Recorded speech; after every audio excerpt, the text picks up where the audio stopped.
Hello everyone, and welcome to today's video where we're going to demonstrate how to use Vtalk to practice for the TOEFL speaking exam.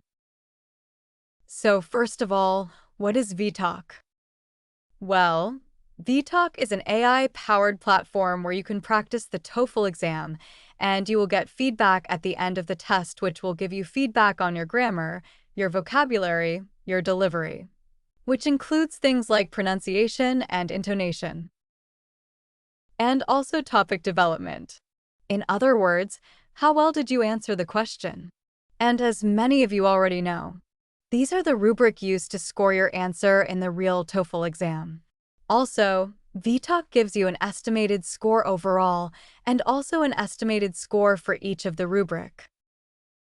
So that would cover language use, topic development, and delivery so that you have a rough idea of your current level and what you can do to improve. Vtalk also has interactive lessons which you can use to learn tips for different aspects of the exam, and this will help you improve quickly. So why don't we go through part of Vtalk today? So what we're going to do is click on this button here that says Try It Now. And we have two options, either take your first exam or use an interactive lesson. So today we're going to take mock exam. So I'm going to click on the mock exam. Here we see a number of options we have, so why don't we click on the first option, the bystander effect. And on this page, you'll notice you have a couple of options to pick from. You can either do the full TOEFL exam, you can practice question 1 specifically, or question 2 on its own, question 3, or question 4 by itself. Now, this is quite useful because maybe you are strong in one particular question, but are weak on another specific question. So this allows you to practice that question type by itself. Or, if you prefer, you can practice the whole exam. So for this demonstration, we're just going to practice question 1. So why don't we click on question 1 and then click Start. Here on this page, we get some instructions about the prep time, preparing your answers and taking notes, and then we click Next. On this page, you want to allow mic access. This allows Vtalk to record your answers so that you can get feedback on your response. So we're going to click Allow mic access. And once we do that on the next page, we will be introduced to the instructions on how to practice the exam and this question. Okay, so here you see that we have the instructions for speaking, question 1, you can replay the audio if need be, and then we have the Start button. So now we know what to do. Let's click the Start button, and when we click the Start button, we will be introduced to question number 1, and we just follow the instructions. Some people believe that social media has had a positive impact on society, while others think it has been harmful. What is your opinion? Use specific reasons and examples to support your response. Okay, so as you see again on this page, you can replay the audio if necessary, and it doesn't automatically go to the timer. You have to press Next.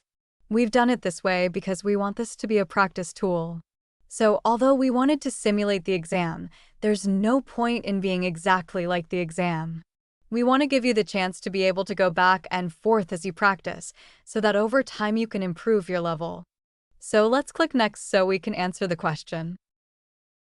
So once we click Next, the timer will come up to prepare, and then the timer to answer the question.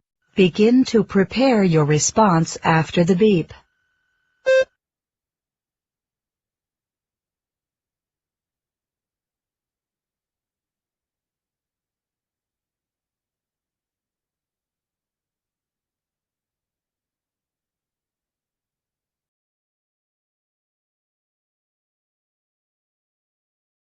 In my opinion, social media has had more of a negative impact on society, and there are two specific reasons why I've come to this conclusion.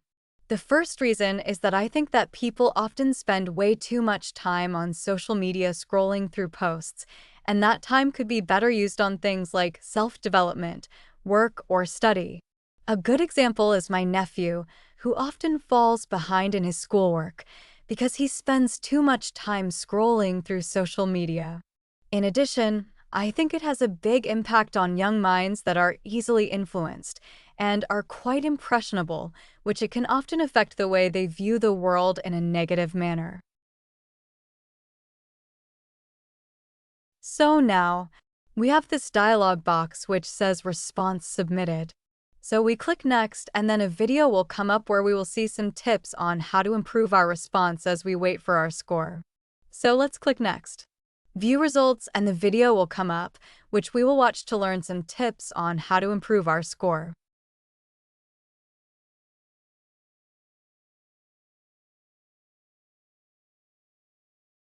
Well done for completing your first TOEFL exam. Here's a tip while you wait for your results. Focus on structuring your responses. A clear structure helps you stay organized and makes it easier for the examiner to follow your ideas. Start with a brief introduction. For example, in my opinion, the most important quality in a friend is honesty. Then, provide 2 to 3 supporting points. Use transition phrases like, Okay, so great.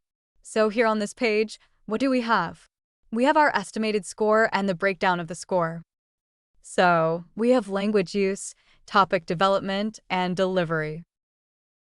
And you can see that we scored quite highly for topic development and delivery. We could improve with language use.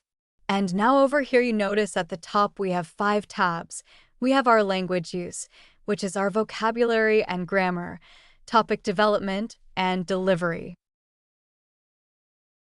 And then we have a separate tab for pronunciation, which is included in delivery. However, we did make a separate tab just so that it can focus specifically on pronunciation, and you can also review your audio. So let's go through the tabs. First, language use. Notice the achievements of what I did.